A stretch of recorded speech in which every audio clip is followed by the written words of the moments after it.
Well, Gary, thanks for jumping on the podcast with me, man. Yeah, I appreciate you having me here. We are brand new friends. I think we're a week old in our friendship here, something like that, right? Yep, yep, a week and a half. Yeah, I feel We like you're can. minimizing the intimacy that we have. You ever have? This is gonna be. I'm gonna feel like I'm gonna go back to middle school here because you ever have people that you meet and you're just like, I really like that person, and I really hope they like me too, and I'd really like to be friends with them. That was my experience with you the first time we met, and so I'm really Aw, putting myself out there because 'cause I'm fairly confident you didn't have a similar experience, but I didn't okay, well, I really enjoyed meeting you. I don't think I thought of it in those terms, but I was excited that we were gonna collaborate on something, like, separate Yeah, from this. This came out after, yeah, yeah, and, I kind of felt like, yeah, we're gonna see because yeah, it's a nice thing for me to meet someone who both I connect with energetically and I feel like aligned with in terms of kind of emotionally and spiritually, yeah, and also has very, a very similar background to me, which is in some way, that in some ways, that's unique. mhm, yeah. And that's, I think, Well, part of what we connected about. you've So been a I great felt it. I didn't friend. think of it middle school, but I felt it. I appreciate that, man. Yeah, you've been a great friend to Valiant and to a lot of the team there, and a lot of the team there at Valiant. They think very highly of you, and a lot of partnership stuff through the years, and hopefully a lot more to come as well. I love to just get to know you a little bit first. There is something very specific I want to talk about today that we kind of just we threw out like one line because I've got a history past. I did 20 years of vocational ministry and grew up in a pastor's home, and we just started talking about process addiction as it applies to pastors and leaders and religion. And then you're like, hey, that's my background too. And so we're like, let's talk about it on a podcast. But before we jump into that, I'd love to get to know you a little bit. Like, tell me a little bit of your story and how you got into doing the work you're doing. Phew, sure. I came to this is a second career for me. My first career is as a still am, but was as a rabbi working in Jewish education. I spent 7 years in rabbinical school in Jerusalem, and then worked in various communities across North America, from Seattle to Edmonton, Vancouver, Florida, and the New York, New Jersey area, mostly for the last, I guess, well, I've been living here for 30 years, but that's what brought me to New York, New Jersey. And I just, in the world that was in, that was the way I felt to help people. I wanted to teach kids. I knew how I felt as a kid, sitting in class at times and not really able to learn because of so much going on emotionally inside. I didn't understand that's what it was, but that's what it was. And I had worked in youth groups and summer camps for kids in the States and in Israel, and just felt like that's what I was called to, literally called to. And so becoming a rabbi was the kind of way to do that. Um, yeah. And to me, what I wanted to teach them was, or help them, was like just to figure out and be the best person they could be. Hmm. And it felt like teaching, in the world I was in, teaching them Judaism in a way that would help them be a tool to enable that for them. Yeah. So that really felt like a calling. I mean, a calling that, like, despite objections from my family and everything, you don't have a way to support yourself, or what are you doing? Like, I was like, I got God. I am good. We've got a plan. It doesn't make sense to anyone else, but I know it. And I was dogged in it. And I was also really lonely, Mm. very lonely. And I just wanted a family from things Mm. that had gone on in my own family.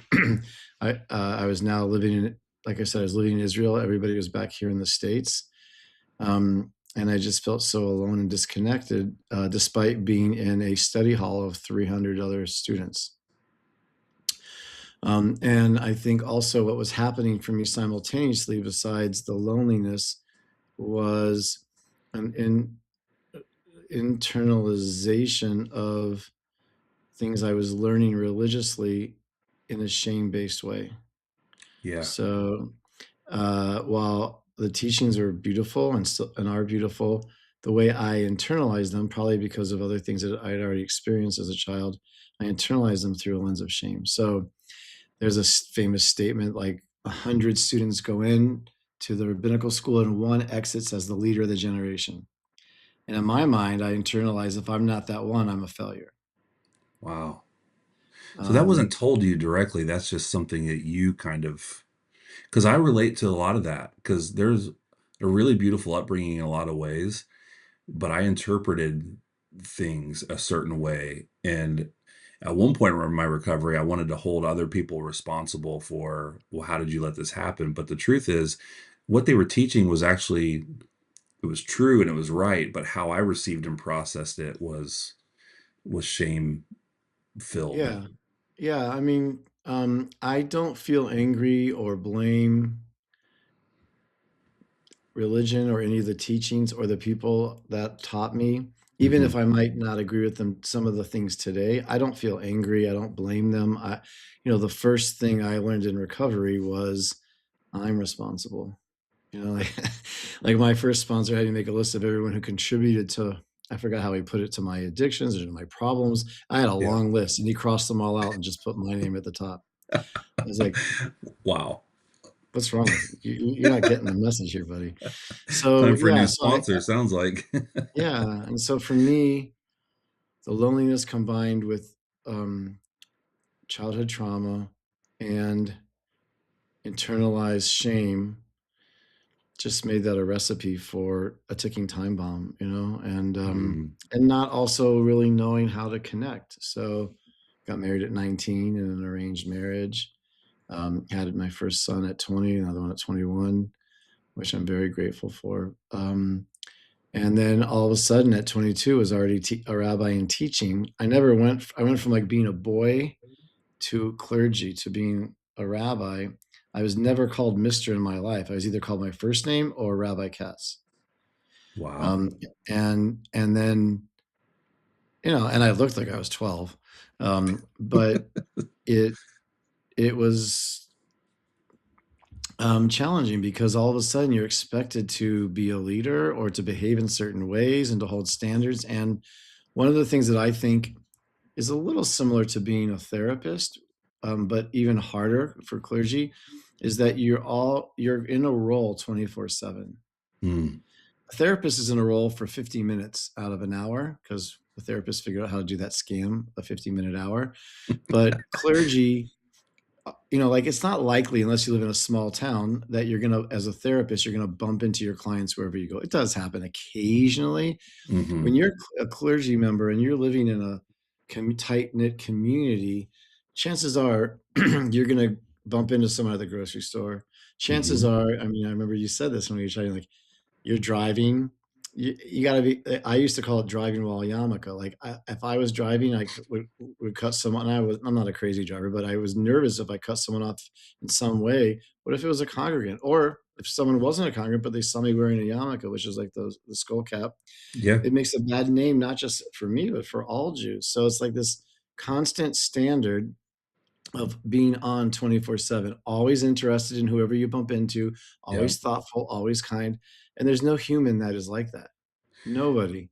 Well, it's funny because I'm just thinking back, like, I would say hi to strangers in public, because if they looked at me, I would be so afraid of maybe not speaking to someone who may have recognized me, that my people pleasing, I would just talk to random strangers because I didn't wanna take a Yeah. chance on them being, you know what Yeah. I'm saying? Like, well, what if they go to the church? And now they're thinking, well, Drew saw me in the line at Target and never said anything to me. So anybody I catch eyes with, I would say, "Hey, how's it going?" And then you be the master of, "Hey, buddy, what's up, man? How you Yeah. doing, bro?" Yeah. Like, Yeah. don't know I anybody's name, agree. but you're, yeah, yeah. So That's it's just interesting. there's no, and there's no room to really be messy. Because even if people want a down to earth clergy, rabbi, minister, whatever, Mhm. pastor, they still want you to act at a certain level. Like I remember being at people's dinner tables and I was teaching their kids and they're like, "Oh, you could swear here, or you could," like, they would tell dirty jokes, but if I would tell a dirty joke, like, they might laugh, but in the back of their mind, they're like, "That's the guy teaching my kid religion?" You know? Mhm. So, you're always, even if it's authentic most 80% of the time, you're performing still. Mhm. And so then it's also very lonely because who really gets to know you? So like you're wearing a mask of a performance, which is in some ways it's very similar to what addiction is, where someone's functioning and performing with secrets. So I could call Mhm. this maybe privacy versus secrets, but this expectation that you're always on. Plus, the word that you mentioned a minute ago, people pleasing. Many people, including myself, who go into community work as a clergy member or somebody are huge people pleasers, and it pays dividends. It's the currency. I will be of Yes. service. I will serve the community. And I imagine that for someone like you who grew up as a son, a child of a pastor, right? Like that has its own lessons Yeah. because that's the currency being modeled in the house. It's so true.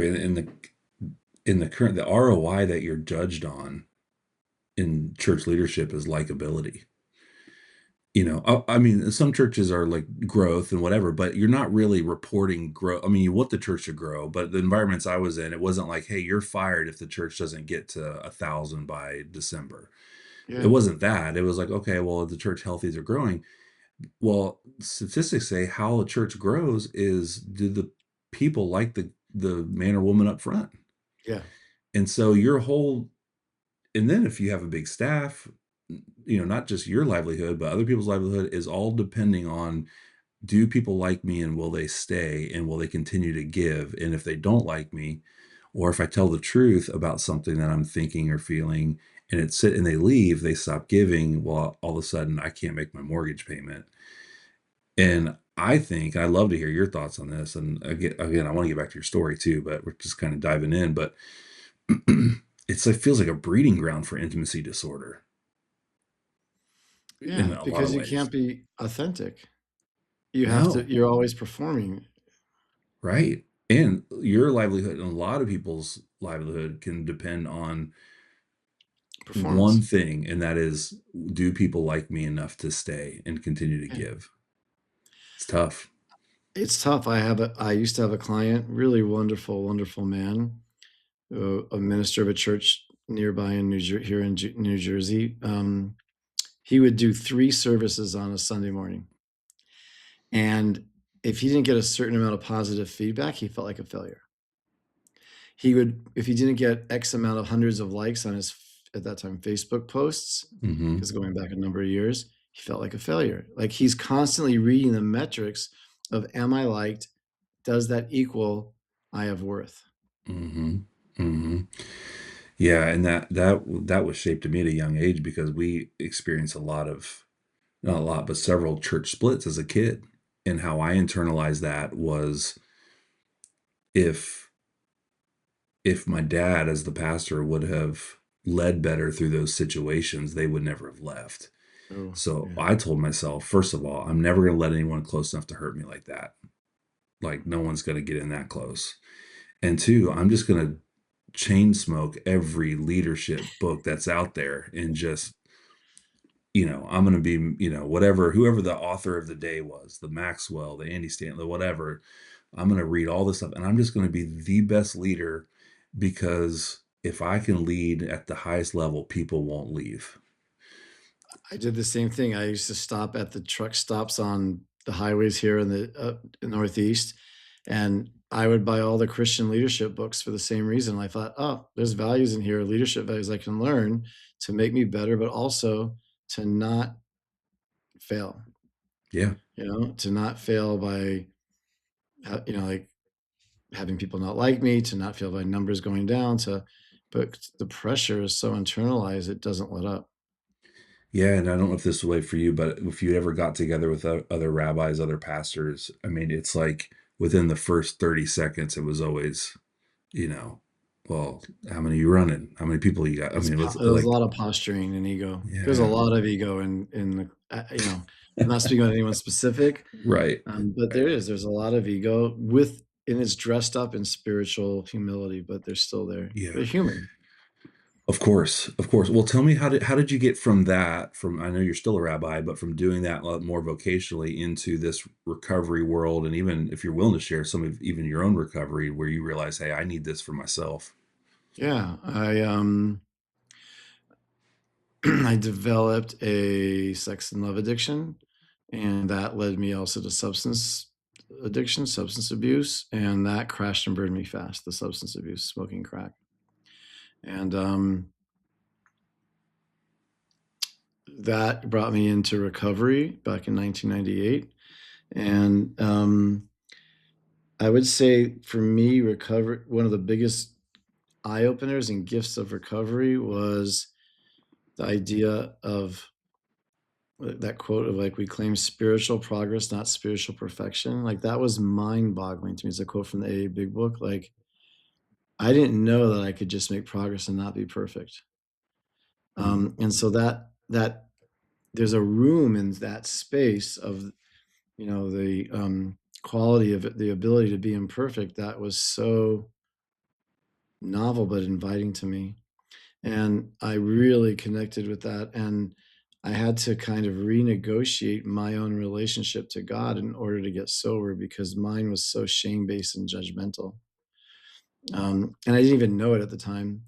And I would say over the first 7 years of my sobriety, um, I kind of like went through this process of almost like coming out, like someone might come out in some other way, but of like, I couldn't even admit to myself that I wanted to connect to God in a different way than I had been trained. mm, And I had a friend who said, Gary, I think you like being a rabbi, but I don't know you want to be an Orthodox rabbi, which is like the more observant mhm. level. I'm like, that's ridiculous. How dare you say that? What are you talking about? And and then, a year or two later, I was like, oh yeah, I don't think I feel more connected to God in this other way or that way. And um, and then it took a little while for me to tell some other people to come out, so to speak, to them. And then I was sober and I was living a double life.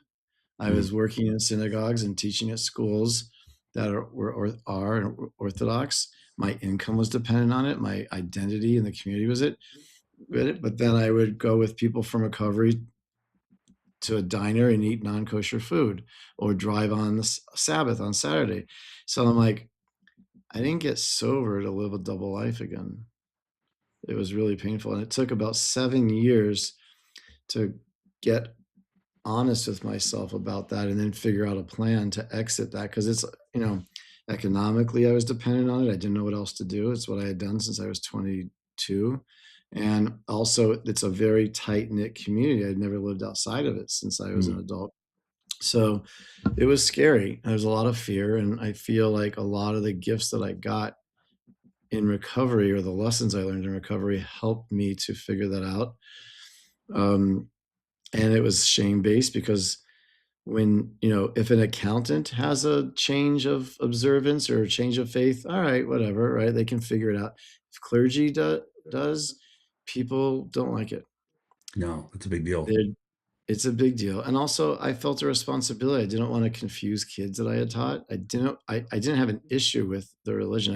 Didn't have anger towards it. I just felt like I feel more aligned with this level of observance and this, and I didn't have it figured out either. Like I was, Mm, so I didn't want to confuse a kid either. That was important to me. And so it was confusing. It was hard. I had to talk my own. I remember my oldest son was in look. We were looking at colleges at the time when I shared it with him. I was like, This is where I'm at. I don't." He was like so happy, but I was like, "I don't have it figured out, and I'm probably going to be a hypocrite." I was already being a hypocrite, but I'm like, because I don't have this huge policy. I didn't write a mhm, thesis. I'm just trying to figure out on the fly to what feels right. And so it was a process, and it was also a weird process because eventually that took me out of Jewish education full time, and I went back to school for social work.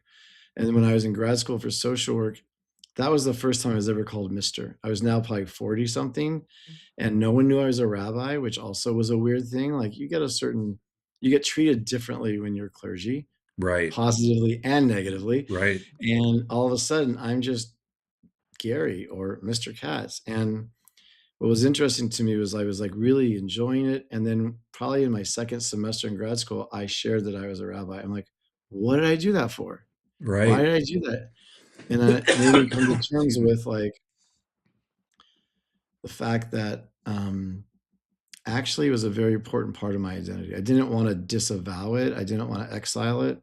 It is, and I had to figure out a different relationship with myself and being a rabbi, a member of the Right. clergy, Right. that wasn't exactly the same as and that was ongoing too. And I started working instead of within the Orthodox community with people who were unaffiliated or who didn't have a structured community. And so that I was able to keep that up for a long time while starting Yeah. this work. And Yeah. Was there a um, part of you that felt free, relieved of that title and that thing, or was it more sadness, like, because it was your identity, or it was a little bit of both? well, it was that question. I think a lot of people, especially men, like when they don't have work, who are they? Right? Like Yeah. one of our primary identities as men in general is our job. It's the first question we usually ask someone when we meet them. What do you do? Right. And so it was a combination of my profession, but also my identity, like you said. Yeah. So I kind of felt naked, like Mhm. Adam in the garden. Like, who am I? How do I move through the world?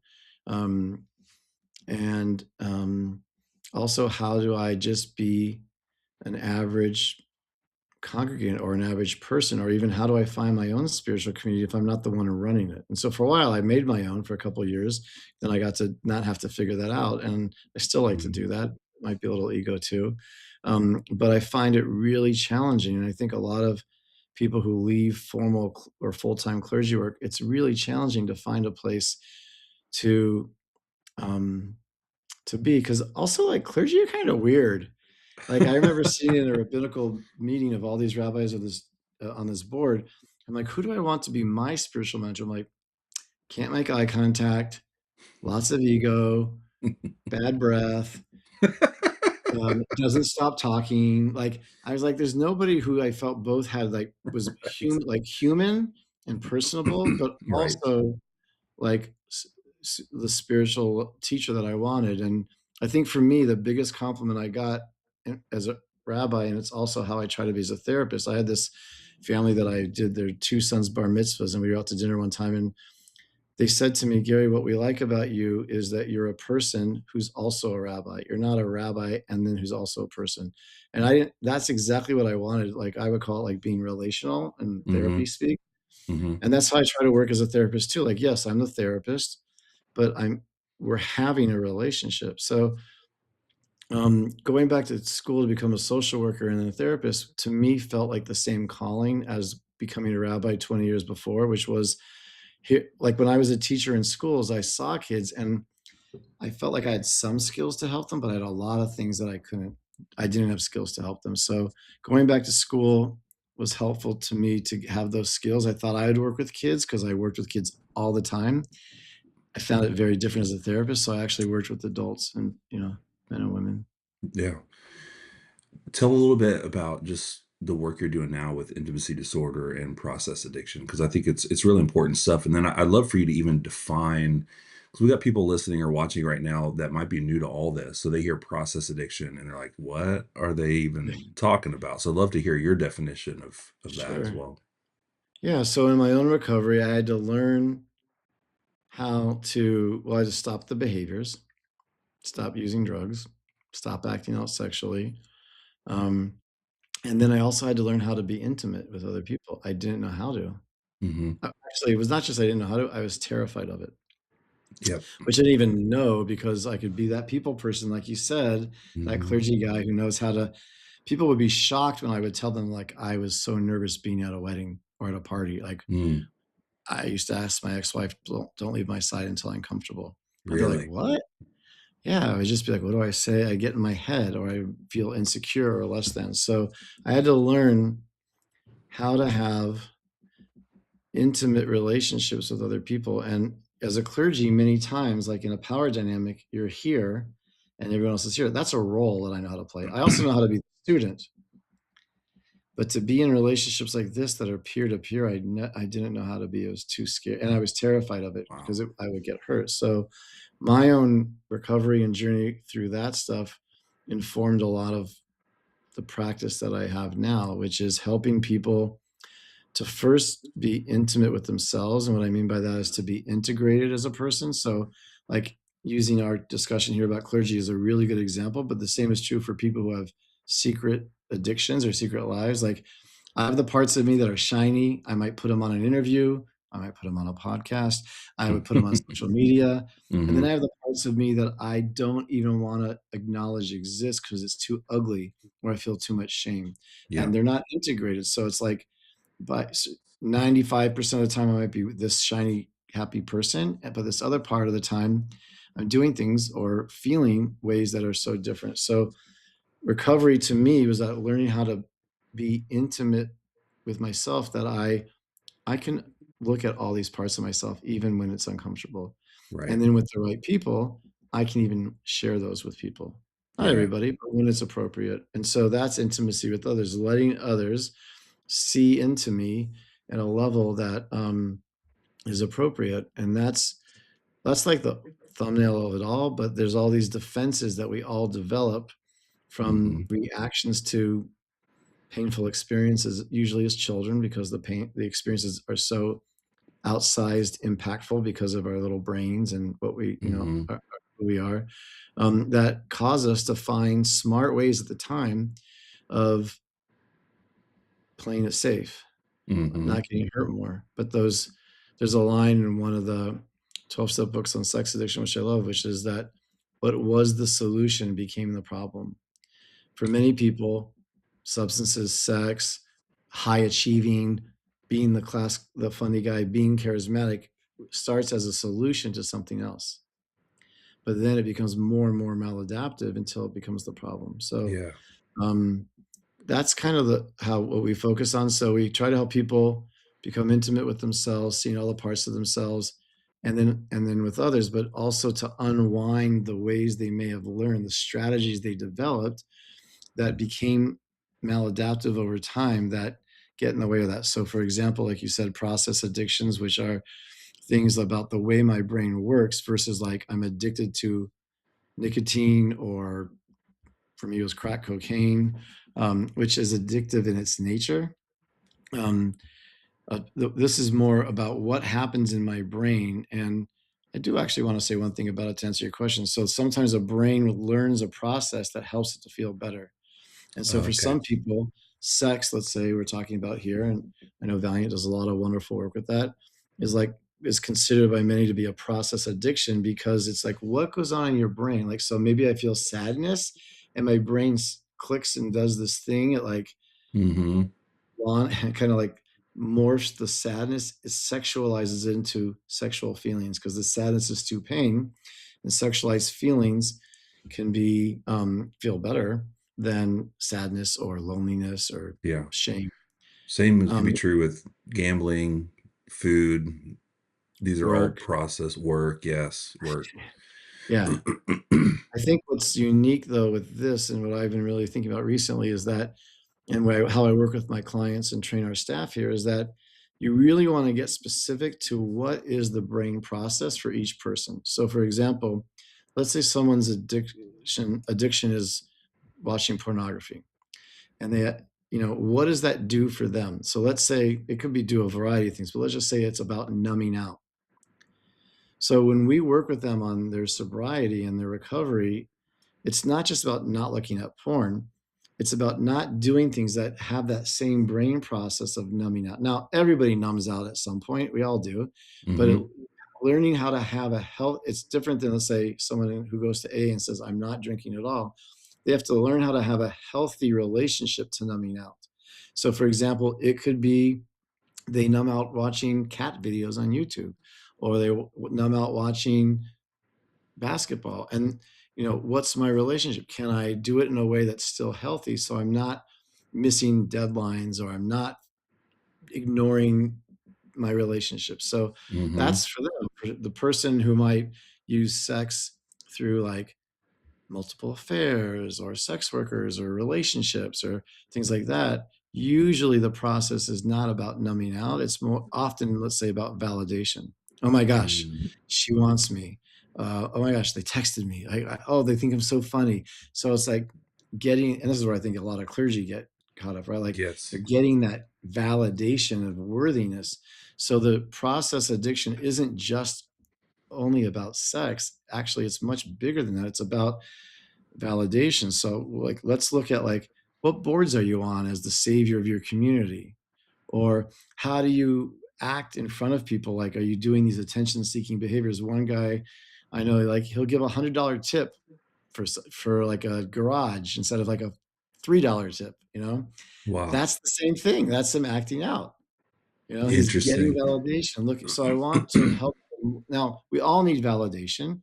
It's a human to be seen. It's I'm not telling the guy to wear sackcloth and like, go sit under the chair, but Right. it's like learning how to have a healthier relationship to validation.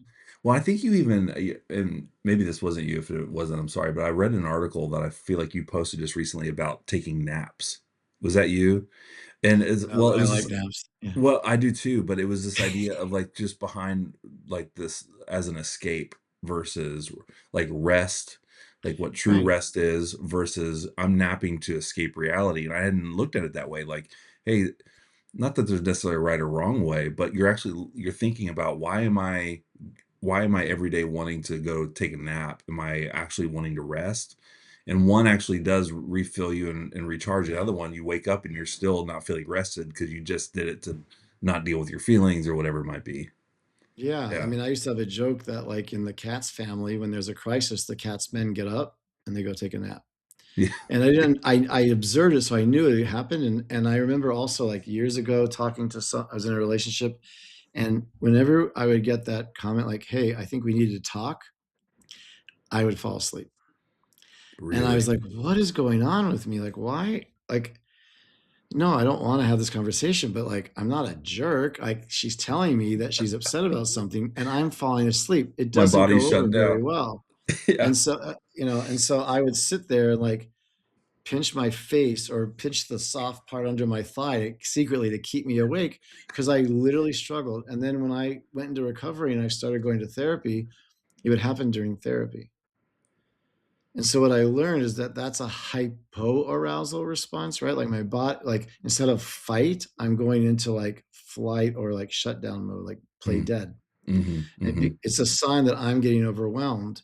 And so, and even years later, when I would do certain as a client EMDR, I would be the client and do EMDR. I would fall asleep sometimes, depending on the topic, because my body was shut. So that's how I learned to respond. So Wow. I try to check in with myself. Like I love a good nap. I feel like I have to take care of my health and my Mhm. energy level. But is this me doing that to recharge, or is this me avoiding? And sometimes even I know it's avoiding, I'm going to do it and then I'm going to go re-engage. So it's not avoiding it completely. Right. Right. Right. You're gonna come back to whatever it is. Yeah. I like to reference something you said a minute ago that I've never heard before, but I really connected with. And I think this is true for church leaders, but I also think it's true for a lot of the people that you work with, a lot of the men that come through our program, and that is this. My paraphrase of what you said, I can lead or I can follow, but I don't know how to be a peer. Like Hmm. when you said that, Gary, I've never heard that before, but I struggle now, even now, sitting in church services, sitting in like, and I'm actually I'm a pretty decent follower. Like I'm a pretty good, and I can be a good employee as well. But I almost have to be on either side of it. Either you're my boss and I'm due, and because then I can people please. I want to please my boss and get Yeah. affirmation there, or I want to be your leader, but I don't know how to Yeah. just be with someone on an equal plane in that intimacy. That was so interesting to me. Would you be willing just to unpack a little bit more of that? Because I think that's definitely true for pastors. Because a lot of pastors don't have any problem submitting to someone, another mentor, another pastor, No. or a bishop, or a whatever. But it's also Yeah. true business leaders. I think. I mean, men like high acuity men. Like I think that's probably true for. I can work for a CEO, but I don't know how to be on a team and be equals and connect. Yeah. I think we learn, I mean, like I said, I think it's a role that we learn how to play. We usually, especially someone going into the clergy, they first are students as they're studying. So they learn how to be in that role. And we know it's very defined, right? Like I'm receiving knowledge. I will do whatever I need to do to learn how to be, to have some humility. um, and then once I'm the teacher, or the leader, I also know what to do. I mean, I know how to be in that role too. Like it's very well defined. Hmm. But when it's peer to peer, it's not about my role. It's kind of more about my heart. Uh, The currency is not the role I play. The currency is showing up as an equal. And if you think about even like when we're peer to peer, we're like eye to eye, right? Like that's much harder than I can look Hmm. down or I can look up. And I think it's interesting because I see it's a big difference between the communities. Obviously, this is an overgeneralization, but I really believe it's true.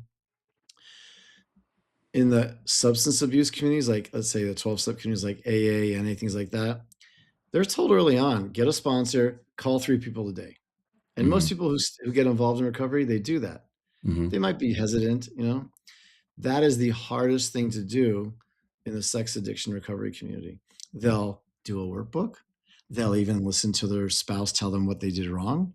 They Hmm. will listen to another podcast about betrayal trauma for their spouse. They will meditate, gratitude list, journal, but tell them, hey, call a guy and go have dinner or go watch go play basketball together. They're like, "Mm." It's literally the most resistance I get of anything. Why And is it's that? Is it about shame? because it's the personality type, I think, and it's also Okay. intimacy avoidance. Ah. And I feel it's something that I feel very strongly about because I, I had to deal with it for myself, but I also feel like the wounds that we have are relational, so the healing has to be relational. It's not going to be in a workbook.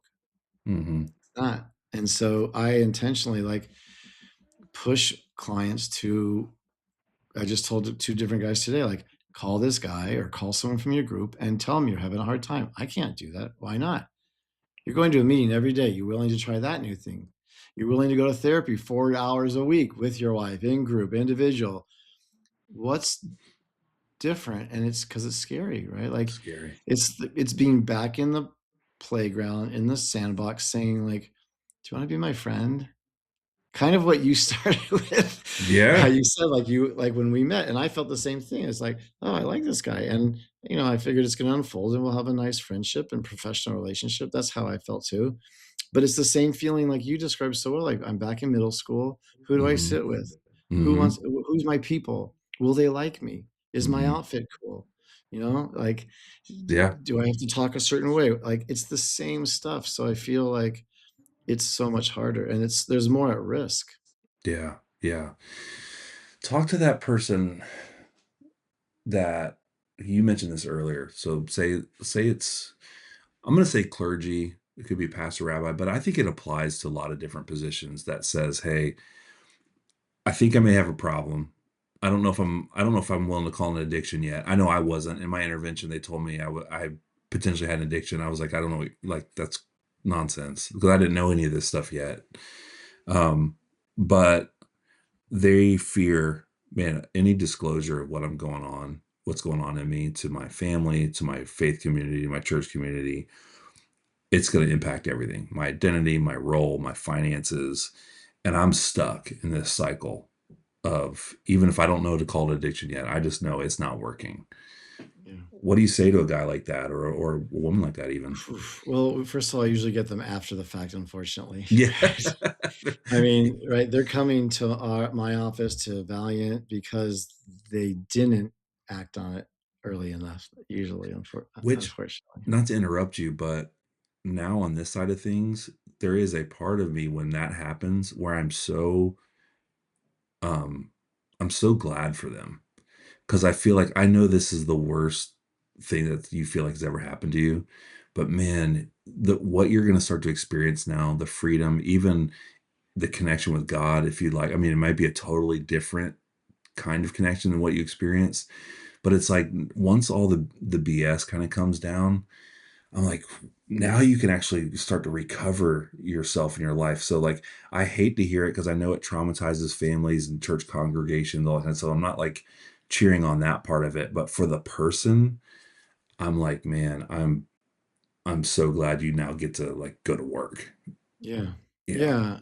I don't think someone can hear that. Like you're speaking a language that they do not understand, Right. you know? But I would still say it sometimes, I think. But I would say if someone, I mean, if someone's already had that happen in their process of their life blowing up, I Yeah. just try to walk alongside them in the pain. And I Yeah. want them to know it will get better. It doesn't, early on, it doesn't feel like it. And sometimes it gets worse, but it does get better. I've seen it, I've experienced it. I think the person who hasn't yet got that and they're still hedging, they're not going to believe me. The fear is so great. And so, what I usually just say to them, hopefully lovingly, is I just hope that you can, let's work to try to get the willingness to address this before you're forced to in a way that is less on your terms. Yeah. But the Yeah. fear is so great. And my experience is also that eventually it's going to come out. Almost always, right? Just it's hard to avoid that.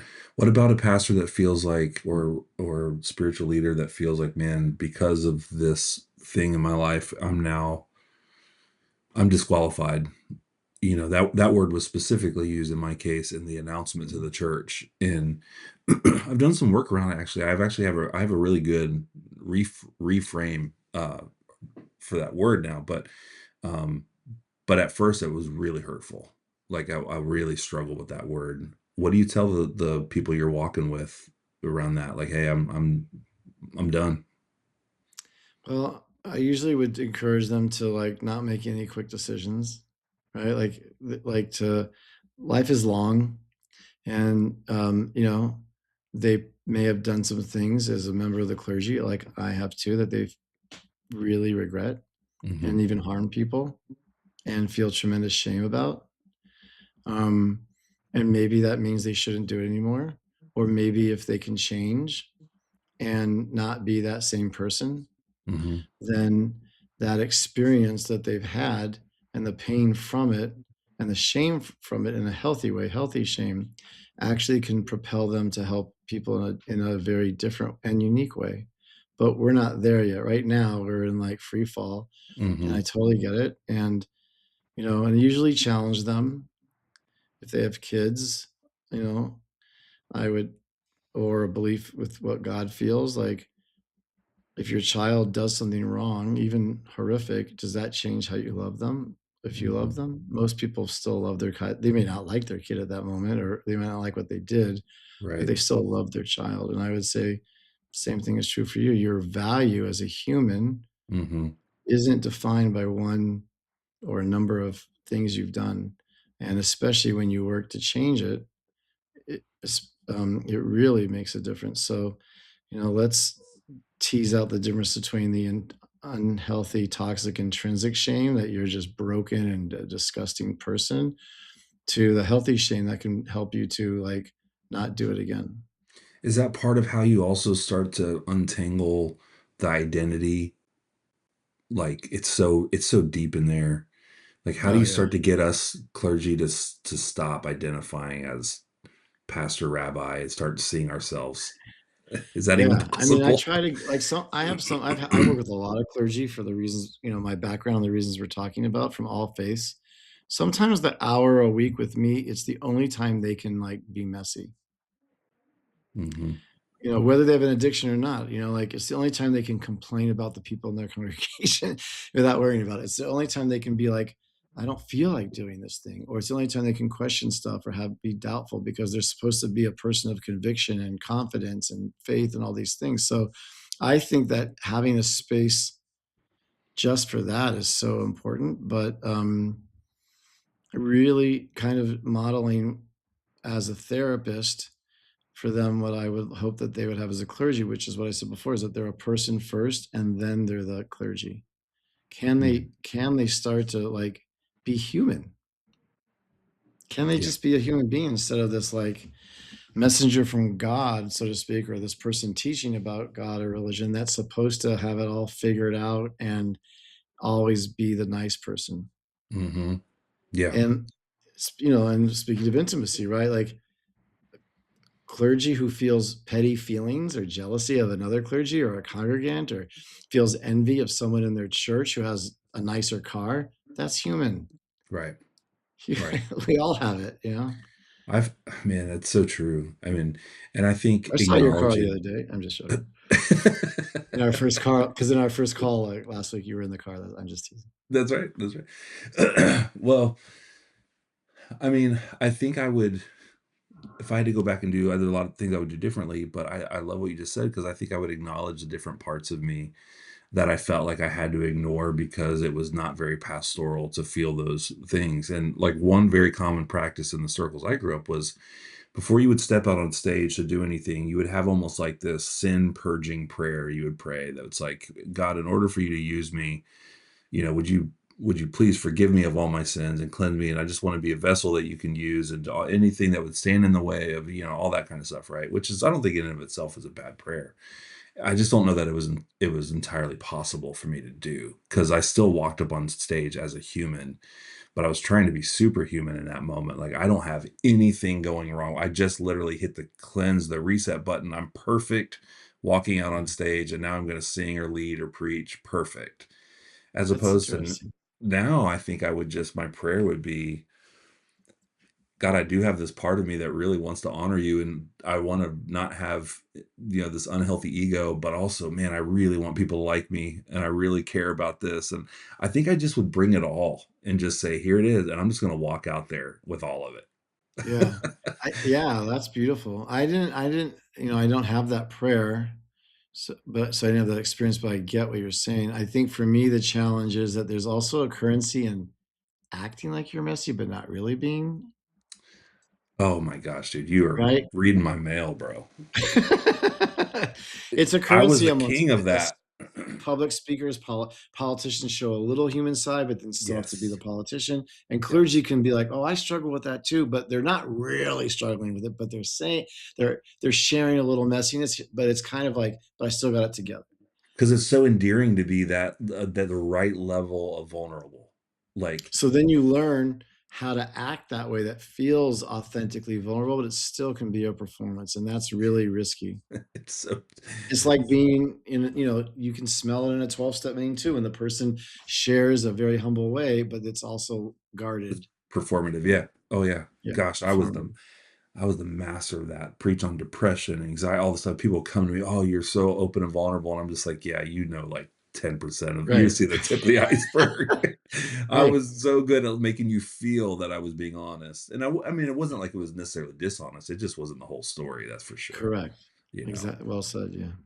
Well, first of all, I got one last question for you, and you didn't ask me to do this, but where can we find just the work you're doing? Is there a website we could go to, or what's the best place to see all the stuff that you got going on? Yeah, I mean, I think our website's probably the easiest place. It's intimacyrecovery.com, www.intimacyrecovery.com.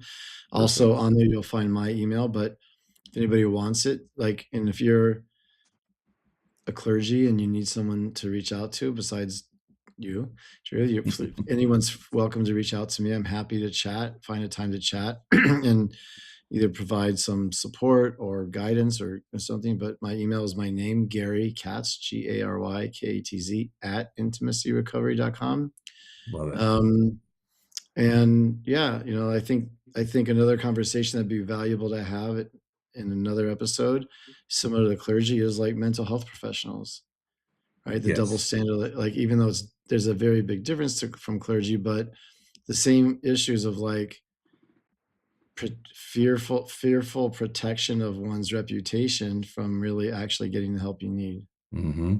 Well, and I think we got to tease out a little bit the partnership we got coming up, and right there in Denver, we're gonna connect. We're gonna kind of do an experience for mental health professionals and people in this place That's to why come we in. started it.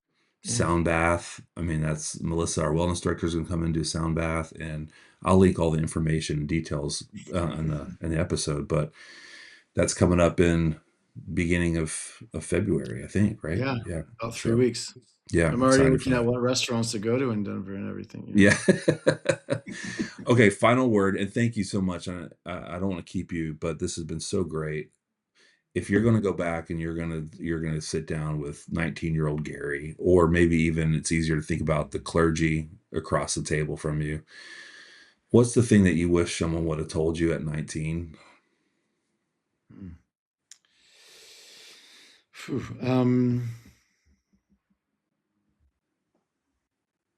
that just made me really sad. You're okay. You're lovable. You have everything you need. You just have to connect to it.